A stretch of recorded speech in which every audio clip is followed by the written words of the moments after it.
several people I said. Yeah. Fuck, what did I say? That you hate hiding boners when you get up after like cuddling or like making out or whatever. Yeah, it's probably the worst. The worst part. What a humble brag. I hate it when I... Alright, we're cutting this. This is really salty. I'm glad I brought water. I would have been dying. We're eating pretzels. We're back in the number one place to record. Hey, welcome to Pound It, episode 2, episode 3. I'm Gabriel. And I'm Alex.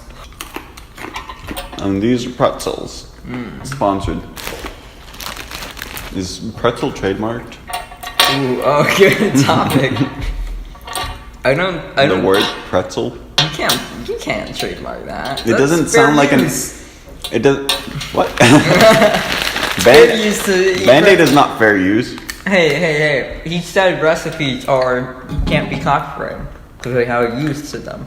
No, but the name of a food is not a recipe. Wait, is it? See? But you can't I can't just be like, because they own the recipe, like a McDonald's or something. I can't be like, this is my quarter pounder. Why can't you? You can open up a restaurant called like fucking Chez and like have a quarter pounder, have chicken nuggets. What if the restaurant name is called Quarter Pounder? So we just finished senior picnic right now. Quote unquote picnic. Yeah, nothing outside. All indoors in the gallery. Gabriel, what do you think about senior picnic?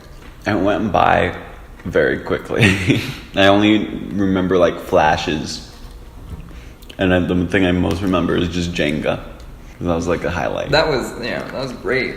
For me personally, being in there. Mm-hmm. Oh, I wanted to bring up the fact that, so we're near the end of the year. It's been a while since we recorded. Now there's so much free time because testing's all out of the way. Any assignments are basically wrapped up or getting wrapped up and done now. So each day you come to school and you just sit and you talk and then you go home. I think basically. It's getting to the point where it's kind of boring.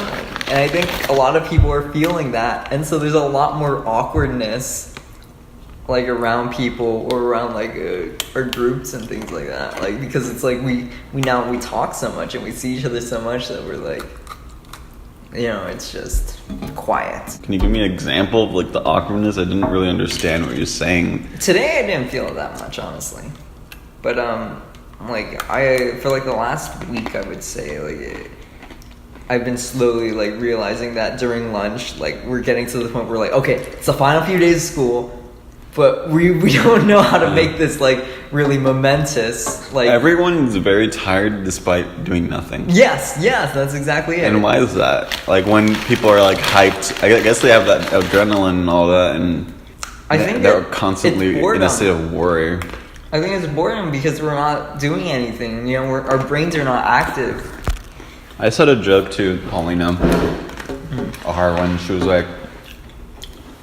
was talking to Shinoski about being tired, and then Shinoski was like, you guys are doing nothing.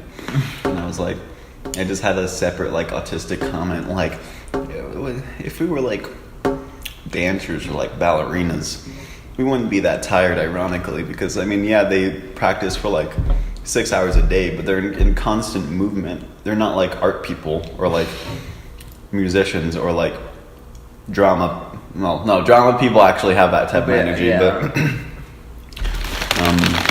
it's kind of weird, like how we need to like not hypocritically, but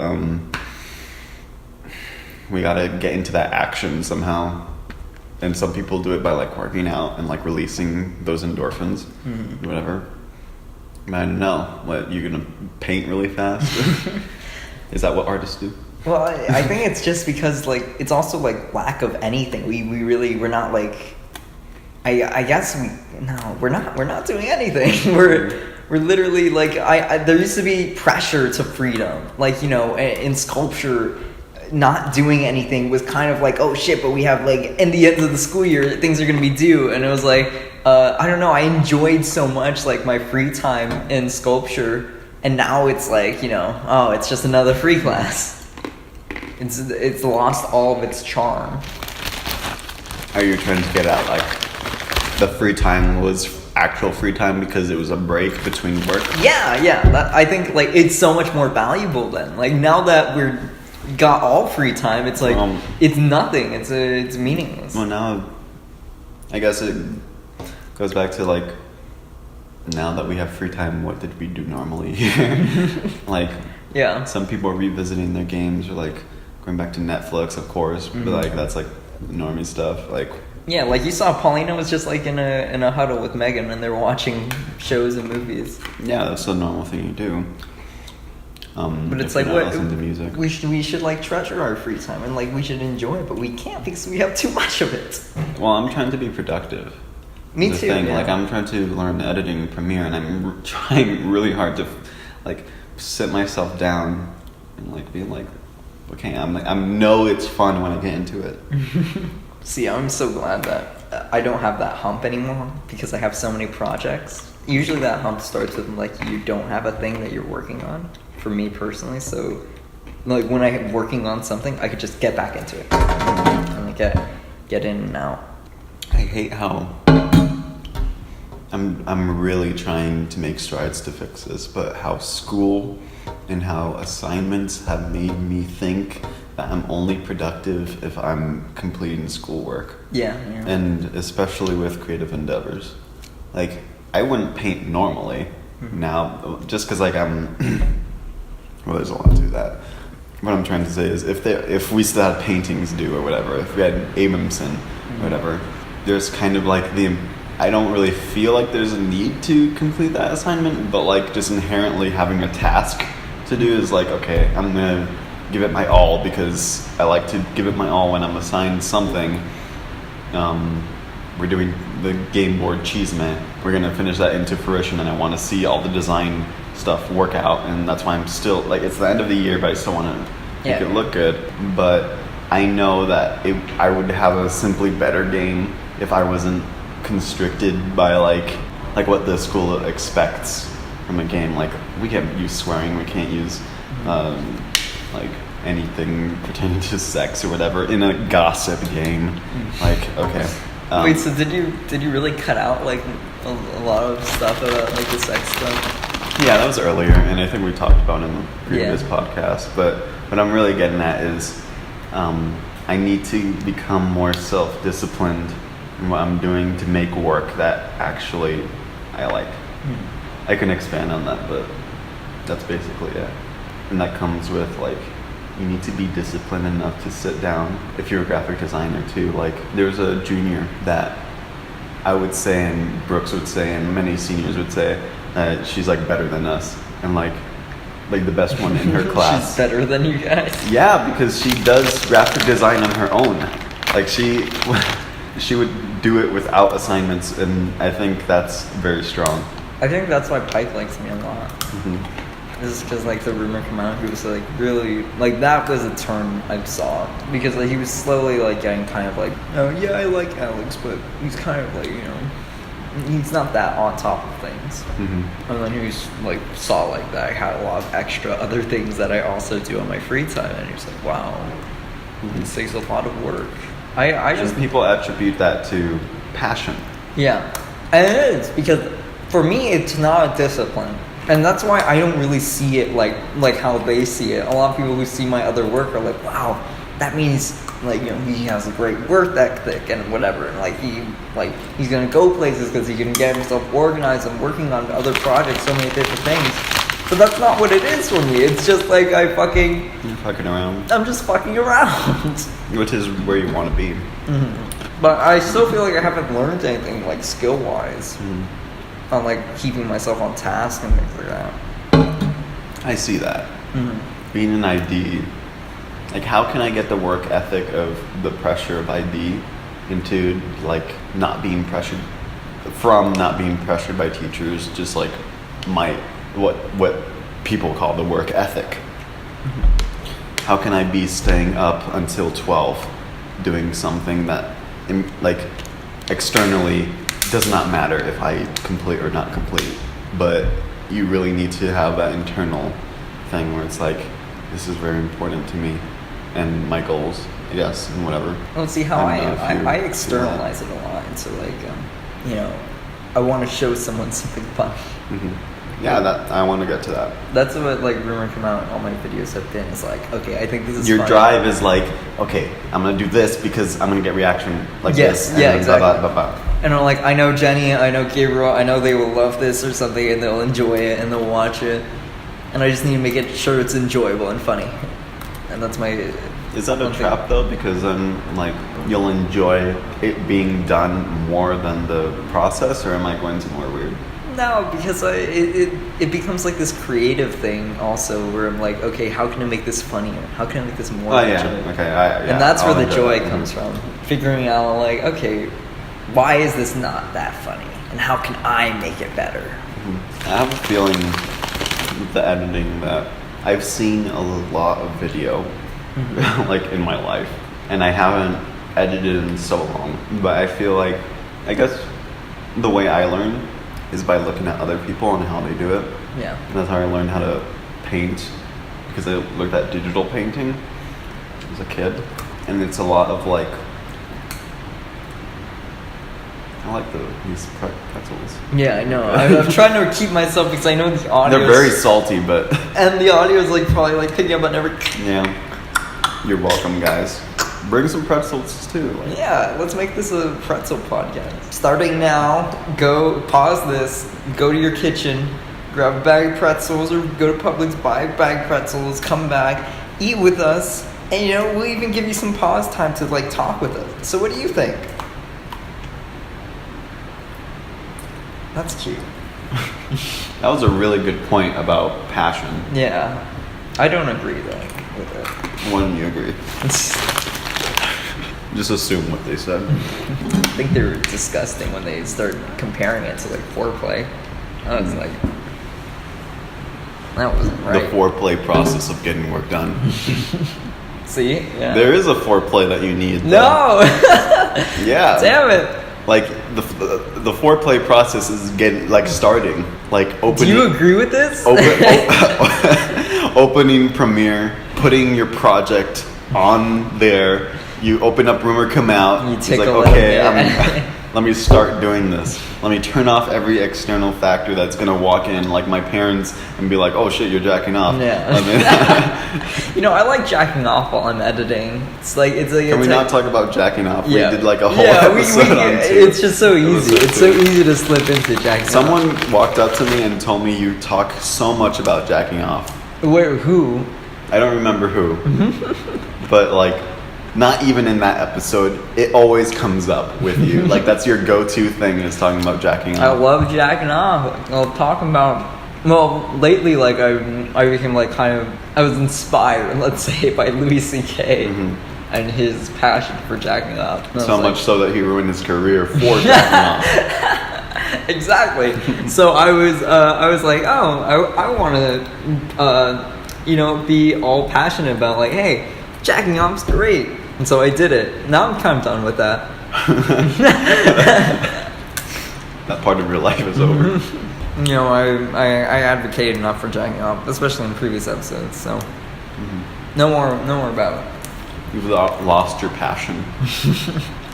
It's just too good, Gotta. It's a little too good. Yeah, keep it away. It's like a dessert treat. So my short film finally came out, The Counselor. Terrible title. I hate the title. What do you think? You could have done something more witty? Yeah. I should have done like something really pretentious. Like something like a pigeon sits on a branch on a Sunday afternoon. There's actually a movie like that. The full title is like A Pigeon Sits on a Bench Contemplating Its Existence, and that's the title of the movie. It's a weird comedy, like I want to say dark comedy, but also like just deadpan. The whole thing is extremely deadpan comedy.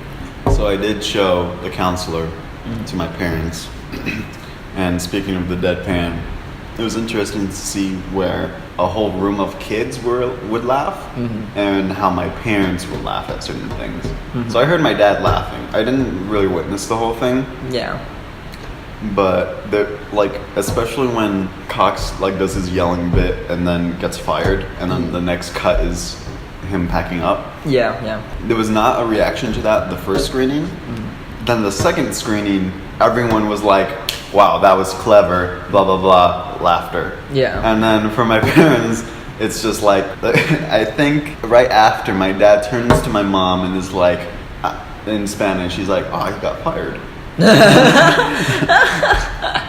It's like, it's this release of tension, I guess, but... I love the fact, I screened it actually for some my of it's sisters. serious. It's almost taken as serious with them. Yeah, I mean, that's what I want to ride the line of. Like, that's what I've been working on since the Stifle, and I still want to keep working on it because I'm not good at it, really. But, like, what I love about the Coen Brothers and things like that is, like, it's a comedy drama, but, it takes itself really seriously. The whole story is really serious, but it's just, like, the way it's played out can be taken as a comedy. And so, but for the characters, the stakes and, like, the drama is real for them. You're just laughing at the reaction, and then you empathize with them too. And it's like that's what I want to get to. I showed it to my sisters and my mom too, and my sisters laughed at like that part, that cut. I'm really happy with that cut. You said you regretted the title. Yeah. I regret. Well, I don't know if this is a regret or just how you directed it, but I wish I would have gone with Cox full out on the ending scene. Yeah. I feel like it was the same like Office Dissonance situation where the ending was that way. Like there's regrets there. Yeah. I do. Like I think we could have got like a few more sessions of like getting comfortable with it and like really. That's the thing though. Like I would do that for something where I'm actually like rehearsals.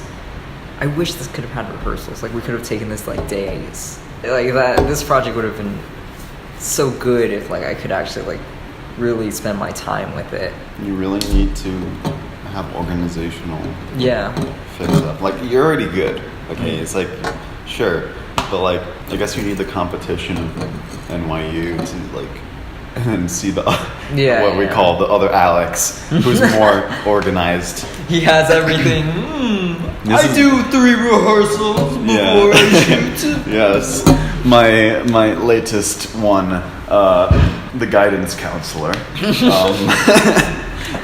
I made a film about a teacher whose life is a mess, so he cannot take care of his students. Shot exactly the same, except very different people did very different schools. Yeah. And he knows color correction. Shit. I mean, okay, I did try with color correcting a little bit with this film. I didn't try and sync the color correction. Mm-hmm. Like, it wasn't, like, about, like, making sure each scene, led into another and the colors or whatever. I was just trying to make sure each shot kind of looked good. Mm-hmm. Like, I wanted the blues to be very apparent. I brought up, like, a lot of saturation into the shots. And, like, I still don't know what the fuck I'm doing with that, though. Like, it's a lot of just, like, what the fuck does all this mean? And that's why I think going back and following, like, tutorials would be very good for you. Mm-hmm. I don't want to just say that because I'm doing that. But, like, to practice your technique, I think there's 2 modes. There's doing your thing and then learning how to do your thing. Mm-hmm. So, like, I could probably be a better graphic designer if I was still doing, like, tutorials on posters and learning new techniques to, like, do better 3D, do it faster, or all of that. But then there's a point where I have a deadline and I need to, get shit done. So I don't know how to balance that quite, like, effectively yet. But I think one needs to reach a balance with that. It can't be all creation, because then you're only learning from your past critiques, which is, like, nice. I guess that's how fine art works, especially, well, in our school. But there's no instruction. Yeah. There's maybe instruction in the first week, but no. And then if you have all practice, then it's like, when are you going to make an actual film, or when are you going to do a thing? And that's what I've been scared about my whole time here, is like, when am I going to actually make something like... Well, you've been doing that. Yeah, but like, at least with the counselor, it's like something where it's like, it has a story, more of a story than I think like anything else. Here's a solid example of that. He puts effort into following tutorials, and even like His stuff reminds me of what I would upload to YouTube. That's the thing. It's like, where's the film? Where's the thing? Yeah. I think he has a little too much of the practice in it. Yeah. Good thing he has senior year. Maybe he can like turn it around. Yeah. He just needs the ambition of like wanting to do a story, not just like the. I think people. Okay, I'm gonna bring up the thing. Yeah. I think people think it's very hard to do that, but really it's masks. I just learned it's just like you mask the video, and then like it's just like 6 videos on top of each other, and you have a tripod. Right, let's take off these dumb sunglasses. We were wearing sunglasses. We're famous. We're big league guys now. I don't want to put them on back because they make me. No, see, it's like color correcting for me. You know, it's like, oh, it was too yellow. No, there's too many blues. Come on. Like Alia has glasses like these, like just blue. Everything is blue. It's like a filter. Like I want to live my life through a filter. Hashtag living life through a filter. Oh, when films are like color corrected to be just like one monochromatic thing. Mm-hmm. See, that's my biggest worry of color correcting is like getting bad at it or overdoing it. Overdoing it? Yeah. Like artistically overdoing it, or like when you're color correcting and doing it bad, or when like overdoing it.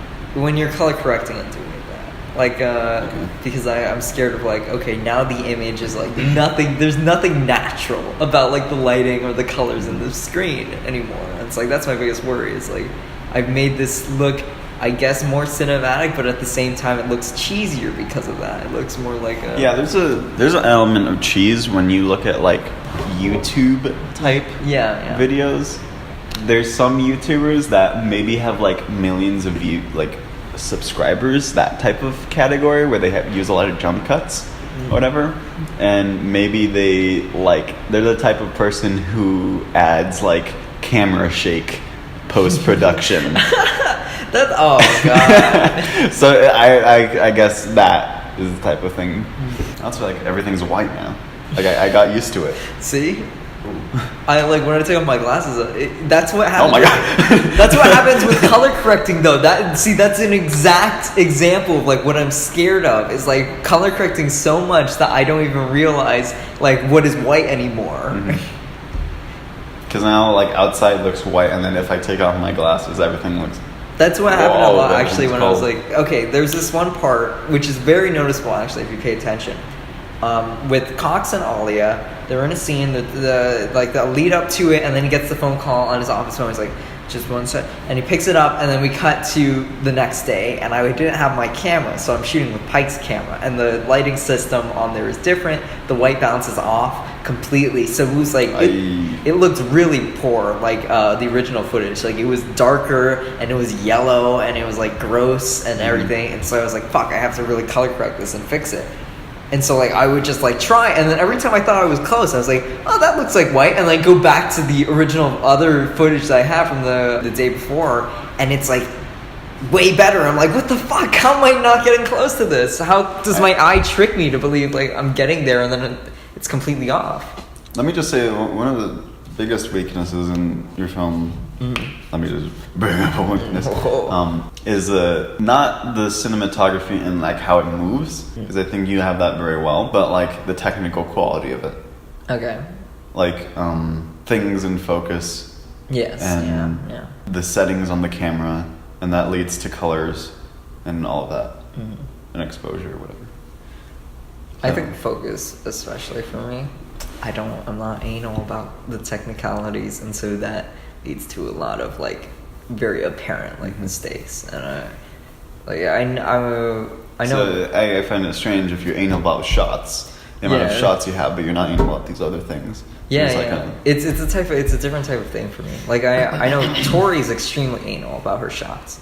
Like she loves like getting the great best shots, and like and I'm sure is too. Yeah. But for me, like what I want to do is I want to try and like capture a moment. You know, I want to like that. The whole point of going handheld with the counselor was like, okay, what doesn't matter. I'm not going to try and like, you know, make it about the shots and about the filmmaking behind it. I just want to try and actually make it feel more real, or like more like something like the camera's in this moment, like So like when I shot your scene between the first scene with you and Cox, I didn't have a plan really how I was going to shoot it. I had some ideas in my head of like what I was going to do with it, but I was like, okay, I'm just going to have them. I knew what you guys were going to do with the actors, and I was like, I'm just going to have the camera follow you guys and like just be in there. And that's why, like, that's probably my worst shotting. Like the camera's very shabby, and it's like very moving and like constantly shaking because like I didn't know what I was going to film. But like it was part of like what I wanted to do with that. So how do you, is that applicable to like when you're comparing your film to, I don't know, like when we saw USC, NYU submissions, how they'll have perfect cinematography, you know, like almost like they got a professional to do it. They have a very expensive camera. Yeah. But they're like very substanceless, at least in our opinion. I think you would be such a threat if you had both. Yeah. The thing, so. Yeah, I know. I just feel like I need someone to work with who will handle more of that. Like that's what Tori has with Uma. I feel like Uma really loves cinematography a lot. So she handles a lot of the visual. Yeah, she handles the visual aspect and allows Tori to like really explore other things. And that's like that's why film crews happen. It's like you have someone handle that specific job so you can handle the rest. And like I need that. I need like a cinematographer, someone who will be like, hey, that shot's out of focus. And it's like, oh, thank you. There's a class in MICA called Lenses and Optics. I'll be taking first year, and I really hope they go over that because I am still so bad at photography. Like we had the whole thing with exposure and all that, but I've learned quite a bit actually. The photography class, I didn't realize how much like it's helped me. I finally understand like what lenses are due, like how a different numbered lens like really affects the image. A lot of it is play, but like part of it is like photography and like, you know, him telling us about telephoto lenses, wide lenses, things like that. And like me knowing like what my favorite filmmakers use, like Coen Brothers use 35 lenses. It's a wide lens. It's used to make motion much more dramatic because it's so wide. You know, like any movement towards the camera automatically picks up as like a more dramatic, bigger movement. And then like closer lenses are like for if you want to get more shallow depth of field. So you want to really show the audience what they want to focus on. So, but that requires a bigger space, bigger room because your camera has to be farther away. And like I think that's actually why my films look more interesting. Because I've noticed that when we're in the film festival, I noticed a lot of people don't play with lenses. And like it's like you should really like know what lens does what. So like the close-ups, I always love doing shallow depth of field. So I go really, really close up, and I try and back my camera further away. People especially really like. There's a clip. I don't even know if I should be saying specific scenes in your short film just because we're in an audio based. I can like put it up on the screen. I'm editing this. Right. So probably a lot of this is gonna be cut down because this is like, I don't know if we're getting kind of dry. I understand. Yeah, that's what I'm thinking. It's like I don't know how many people are gonna willing to listen to this one. This is very different from our other ones. When Mr. Cox, when they're questioning him and Hernandez and Alia there, and he turns to himself, whereas like doing that face. Yeah. he has he's making like a little disgruntled face because Alia's being like, say it. Yeah. And then he thinks to himself, that close up, I think people really appreciate, and that also gets a laugh. Yeah. Because there's so much tension. It's like he's also making a face like really, like yeah. So I guess that is one way you really effectively did that. And we're just talking about you. I know, it's fucking shit. Such is the thing with film. So let's move on to our next topic. Lighten it up. Yeah, you got something light you want to talk about? When do you say I love you to someone? Oh no! This is an interesting discussion. I feel like Luca would be great here. Oh shit. Luca, yeah. Yeah, he would be a very different point of view. Luca's very much the person who's like, you can say I love you whenever you want, baby. Is he really? I think that's very dangerous for someone like him to have. I don't know. He says I love you quite a lot. See, when you're a kid, I love you doesn't really have that impact. I'm not saying Luca's a kid, but yeah, I'm more of a kid, and I do kind of agree. You don't know about relationships and the power that I love you actually means and what that says. Like, I want this serious relationship to continue, and especially for straight relationships, that means almost marriage. In some cases with certain people, it's like, wow, this boy loves me. And then like other people are like, I love you doesn't mean anything because they're just trying to get into my pants, and they're like, baby, I love you, stuff like that. Exactly. Some people use it as a strategy and things like that. But I've always been of the persuasion. God, I fucking want to punch myself.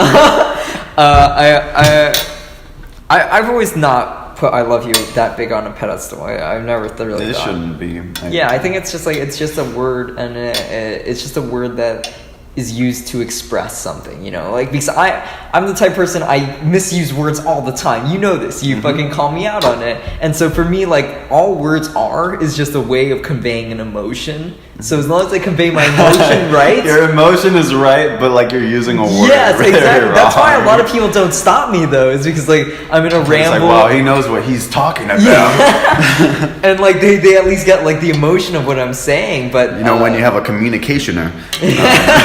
Exactly, but like the thought comes across, like the idea comes across, but like it's completely muddled in my wording.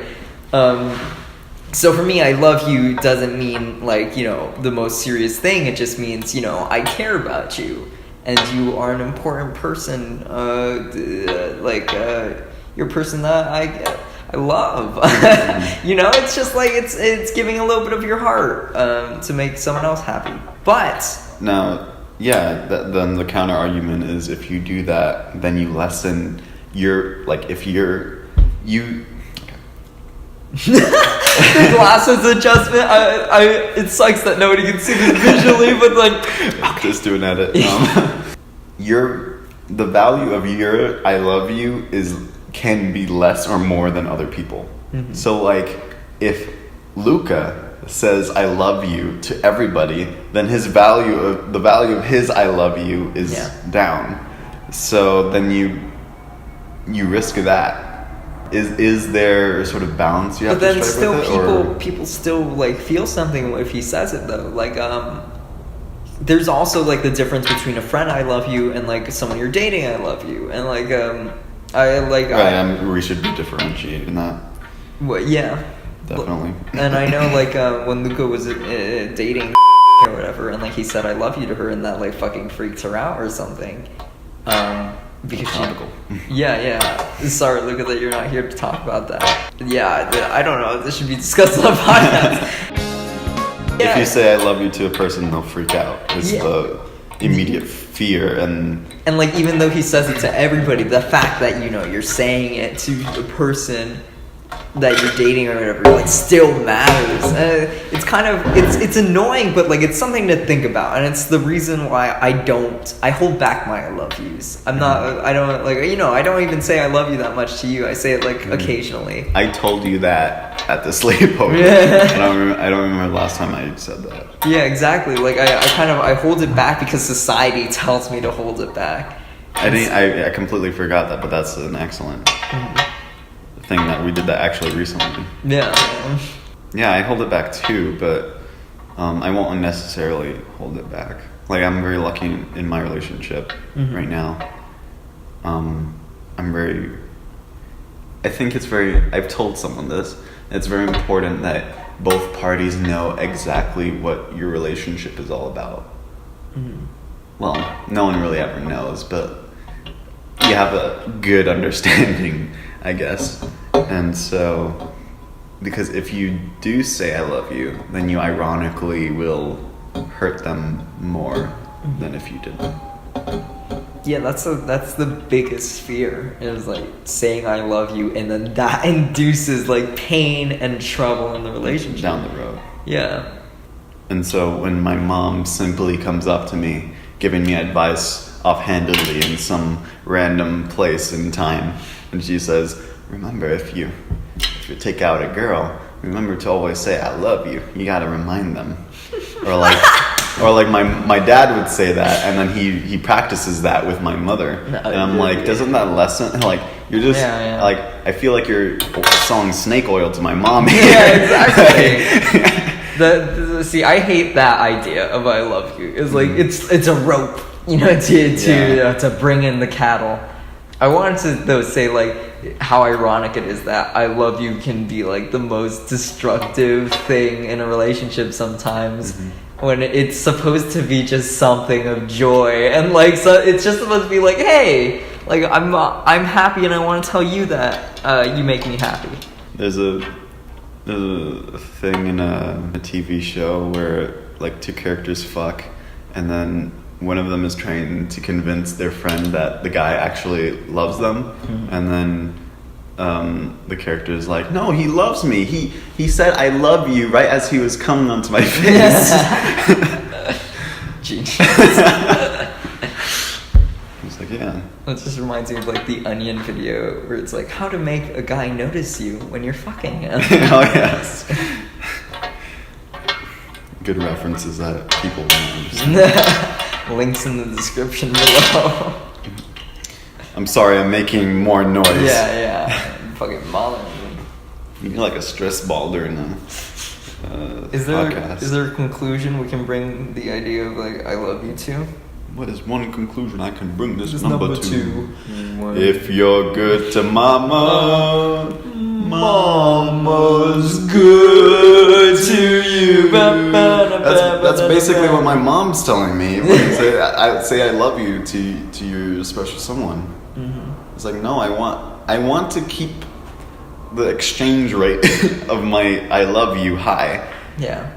But I also don't want to ever not say it, because I know, I was texting the same guy. I was explaining why I say I love you. And then he was like, I've never said I love you to a single person. Oh, what? A single? Oh, no, like a person I dated or whatever. Okay. Like I was like holy shit. Not a single person. Doesn't he love his parents, his friends, his family? And he's been in a lot of relationships. So I'm like, holy crap. Yeah. You're missing out on something there, and that I think that leads to Yeah. our conversation about short-term relationships. I don't know if you want to go there or you want to move on with this stuff. Yeah. I'm moving the objects away. Yeah, those pretzels were right next to the mic this whole time. Just wanted to point that out. You want a haircut? Yeah. When's Chez's salon going to be an actual thing? It should be. I don't know why you're just waiting so long before it to... Can you copyright a haircut? It's your artistic design. Does someone have a copyright on fades? The black community. They get a check in the mail. Every person who gets a fade. Yeah. Where did the fade start? I don't know. Yeah, it's the biggest mystery of all. Nazi Germany. Youth camps. Yeah, Nazi youth haircut. Do you think anybody like has the Hitler haircut? And it's like, yeah, I'm proud of it. Like knowingly? Yeah, like Yeah, they reference definitely. it and they're like make jokes. Why doesn't a stand-up comedian do that? Probably because they wouldn't get a job. Yeah, well, I can simply answer that with stand-up comedy is very liberal. But what if he was like, taking it back, like Charlie Chaplin? That was his big. That's his name of his set. Taking it back. I'm taking it back to 1920.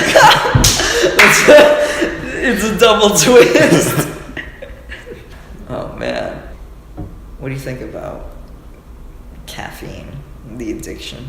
Caffeine addiction? Yeah, do you think it's as troublesome as drugs? As opium addiction? Yeah. I think opium addiction is more in the news than caffeine addiction.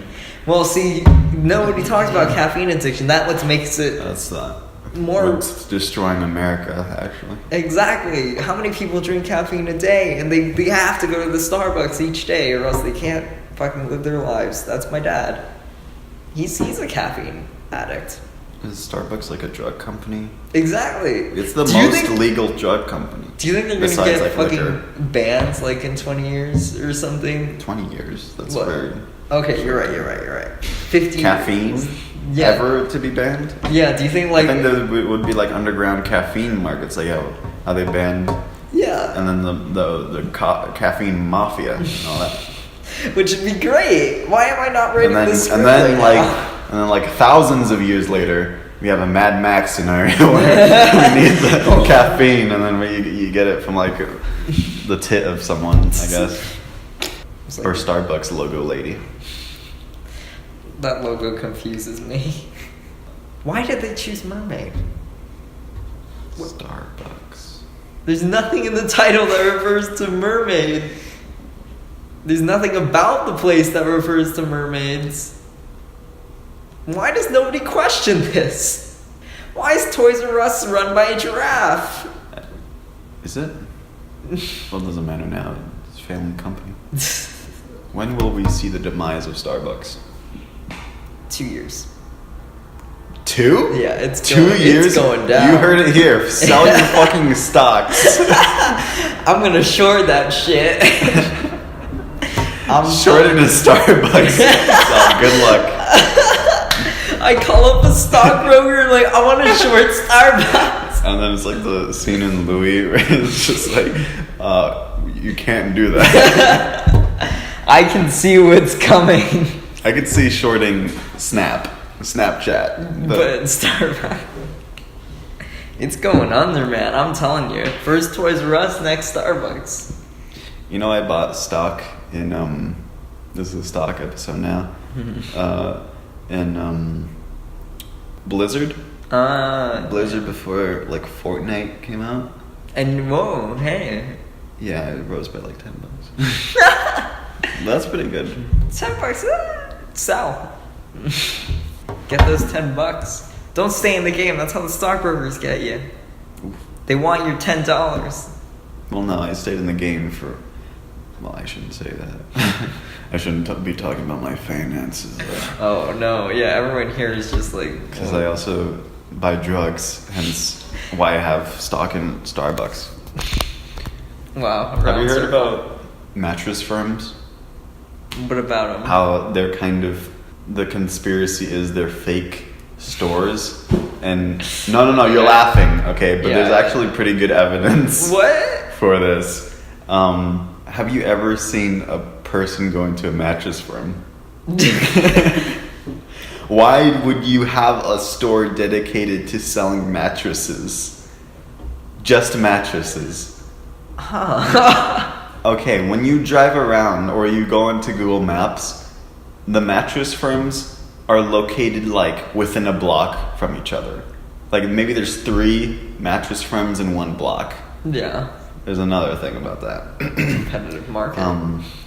Maybe I should have brought this up if I knew more about it. They say the people who own that have like a very like complex money laundering scheme where it's like, you know how like if you want to money launder, the like cliched thing is like a laundromat. Yeah. And Well, now it's a mattress. Yeah. But and it fucking makes sense. Nobody fucking goes to that's mattress why, stores. and okay, let me bring it back to you. That's why in Punch Drunk Love he works at a mattress place. They're kind of referencing that he owns a mattress place, but also he has his prostitution place, and that's how he money launders. You're if you didn't blowing catch my that, mind. Yeah, I didn't even catch that. Yeah. That idea in Punch Drunk Love. Holy. I didn't like look that up, but I'm pretty sure that's what they're getting. that makes a lot of sense. So whenever you see a mattress firm, have you ever seen a single person walk in and be like, I'm gonna buy a mattress today? Now you got me like wanting to make a conspiracy movie, like a documentary where I interview mattress firm owners, and like fucking get together. Leave the premises. I mean, I'm sure they sell like one mattress or whatever, but they don't even have a storage place for the mattresses. They just have the mattresses up in front, and that's all they sell. It's like maybe 30 mattresses in one one place is like, how can they compete with like Bed Bath and Beyond and all these other places? Or like fucking nowadays, Amazon. Well, I was gonna say like the fucking product Casper mattress or whatever. Or there's like whatever Tempur-Pedic, whatever else. By the way, this has all been a segment to our sponsor for this week, which is Casper Mattress. So that was very good, Gabriel. That was very clever to bring it in like that. I thought it was going to be Mattress Firm. Well, no, you don't want to buy mattresses from drug dealers and mafia bosses. You want to buy mattresses that you know are pure and clean and come from a good source. That's why I recommend that you go to Casper Mattress. We get 20% off if you enter Ches and Pals. Who's his pal? I'm his pal. Ches and Pals at Casper Mattress. You almost said Mattress Firm. I know. You're choking me up here. We're just full of screenplay ideas, dude. I feel like I gotta write this script. I like it. I actually like this idea. Okay, let's wrap up. Let's wrap up this this podcast. Let's bring it to a close. What do we talk about? Mattress Firm. Wanted to say I love you, Mattress Firm. Yeah. Oh no, that's too strong. They're not gonna respond. Does any of those topics inspire something in you that you won't just let out? Silence. It inspires silence. See, this goes back to like the fact that we're so graduating. free. After we graduate, just silence. It's just gonna be silence. Life is over. This is the best time of our lives. You know that? Actually, since this is the end often inspires reflection. When I think about the summer, I think the whole of summer, it's just like 2 months and 10 days. Every time summer comes, like between like school days or school years. Yes. It feels like very short, like even shorter than the previous one. And now I feel like it just has to be about reflection. Because if we hang out the whole time, which we hopefully will do, when people are not like traveling or whatever. This has been the worst one. This is what? Let's be meta. I think this is the worst podcast we've had. Really? Yeah, I think. Okay, I do. This is the most eventful one. This is the most diverse. I think we did like the most ideas, different ideas than like we've ever tackled. Not eventful, but I mean like useful. Like no. I loved this conversation, but like I'm just imagining right now someone listening to this and then being like, man, I'm really. Why am I listening to this? We always think that when we do it, though. Yeah. We don't have like a lot of people listen to this. We got 3 fans, Gabriel. 3 fans, and they're all important to me. God damn it! And they're all, at least 2 of them are gonna drop out of the race, and the other one's Nicole. Hey, Nicole. Next episode, we're gonna actually I'm gonna have notes. We're gonna have notes. Okay. Yeah, cause it's totally not gonna be like impromptu like this one. Never. It's never gonna be like we this. We said we're gonna have notes the first episode. Well, I did. And we're gonna have good mics. I did write down college and ourselves. If you remember, that was my one note, and so that was pretty good. No. Okay. Well, yeah. Okay. I guess we stuck to that. We have to always bring the conversation back to college. Yeah, and ourselves, which is natural. So next time I'll have a theme in mind. Okay, I'm sorry. I'm so sorry. Let's. I feel like there was a theme though. What was the theme? You could really bullshit it. You know? Do it right now. Bullshit. I want to hear an artistic interpretation with this podcast. How many words do I get? 20. 20. What, you want more? No, I thought I was gonna get less. Okay, fine. 10. Okay, within 10, I can do in 3. How to succeed. That was our show, ladies and gentlemen. Pound it. Pound it. 3, how to succeed. It rhymes. Oh, God. It rhymes, dude. Pound it. 3, how to succeed. Pound it. 4. Don't Do you worry want no more? more. What do you? Do you want more? Yeah, that's our episode 4. It's like, should we keep going? Is it even worth it? All right, thank you, Episode everyone. 5, The Hive. Hey. Now I want to get to that And then we episode. expose the hive mind. Yeah. Ooh, we should Stay tuned. bring special guests for that one. Like Oh, please. Have a girl on here. And Yeah, we have to have a girl Yeah, to have like so we interview. don't sound like misogynists. Exactly. Thank you for listening, everybody, and have a good. Wait, what's our sign off? Have a good one. Have a good one. Have a good one. Good. Good one. Good one. Terrible.